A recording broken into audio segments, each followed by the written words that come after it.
ہم چرچ کے لیڈر ہیں, ہم چرچ کی خدمت کرتے ہیں, ان کو کہا گیا کہ کیا کرو, دعا کرو. ان کو کہا گیا دعا کرو تاکہ خدا جو ہے وہ اپنے لوگوں پر رحم کرے, اور جو لوگ خدا کے گھر میں نہیں آتے وہ خدا کے گھر میں آئے اور دعا کریں اور اپنی برکت لیں. ہلیلویا. دوسرا تیموتھیوس پڑھیں, اس کی 4 آیت اور اس کی دوسری آیت میں یہ بات لکھی ہے کہ تو کلام کی منادی کر,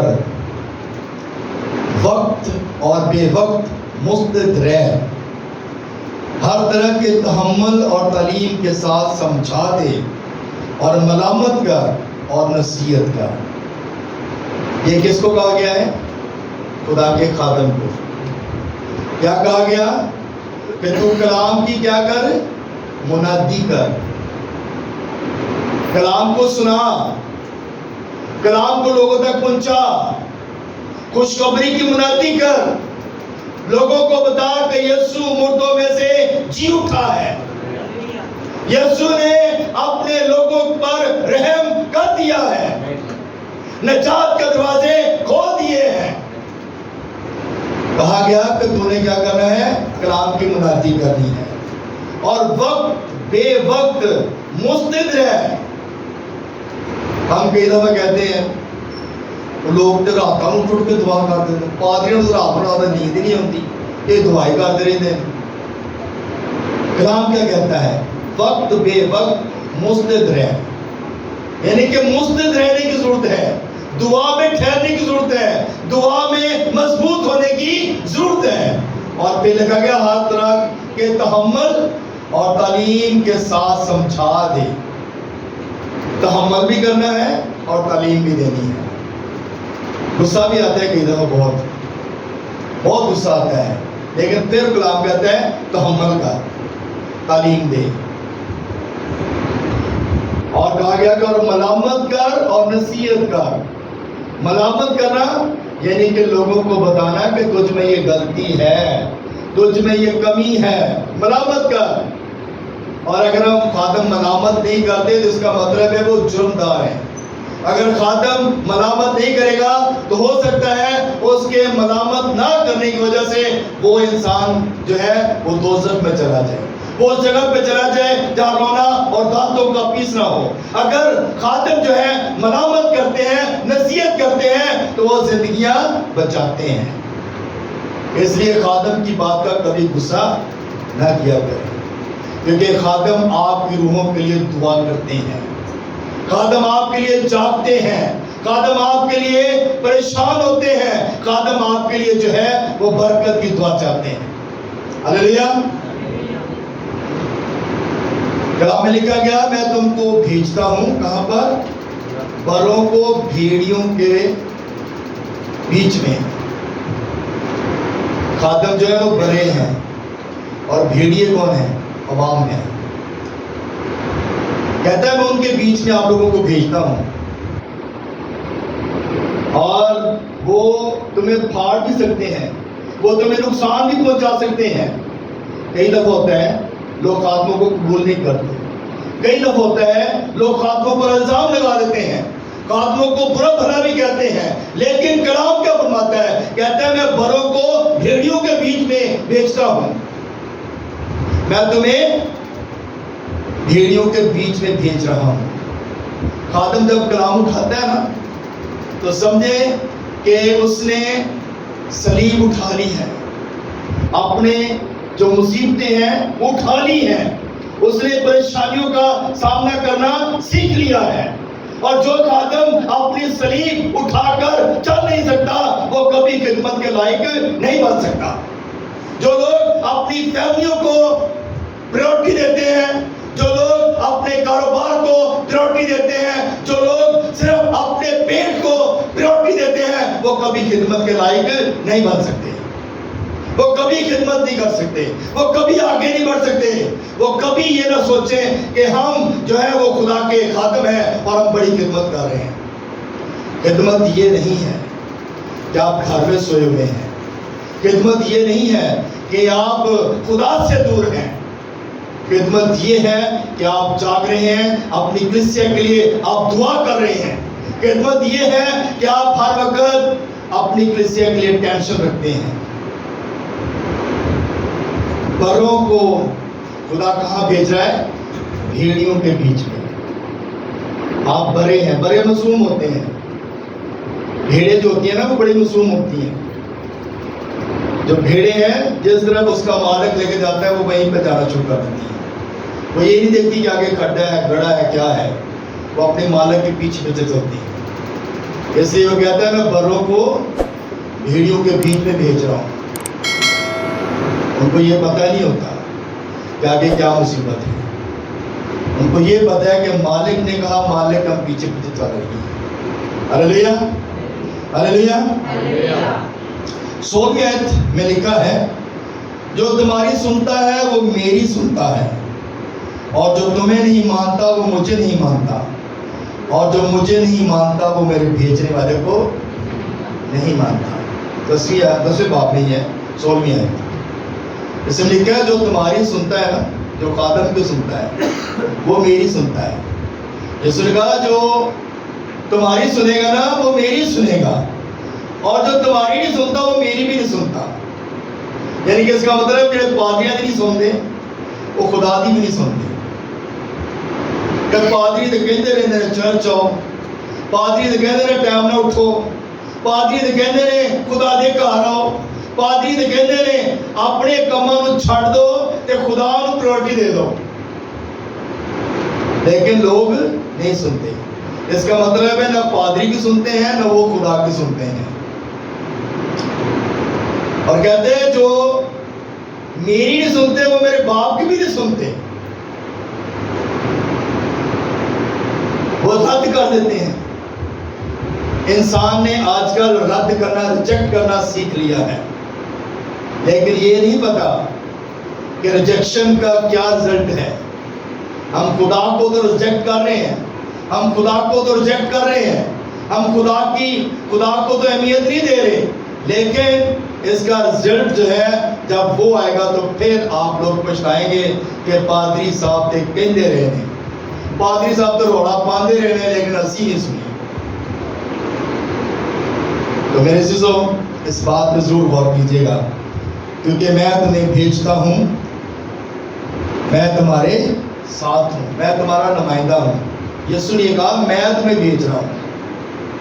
یسوع نے کہا کسی اور کوئی اور نہیں بھیج رہا، میں بھیج رہا ہوں، کیونکہ میں تمہارا نمائندہ ہوں، میں تمہارا لیڈر ہوں. میں تمہیں بھیج رہا ہوں بروں کو بھیڑیوں کے بیچ میں.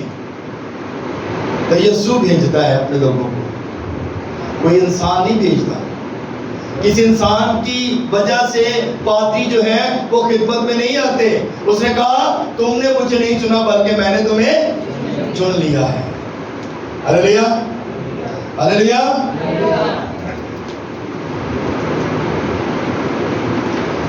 ہم دعا میں کتنا ٹائم گزارتے ہیں؟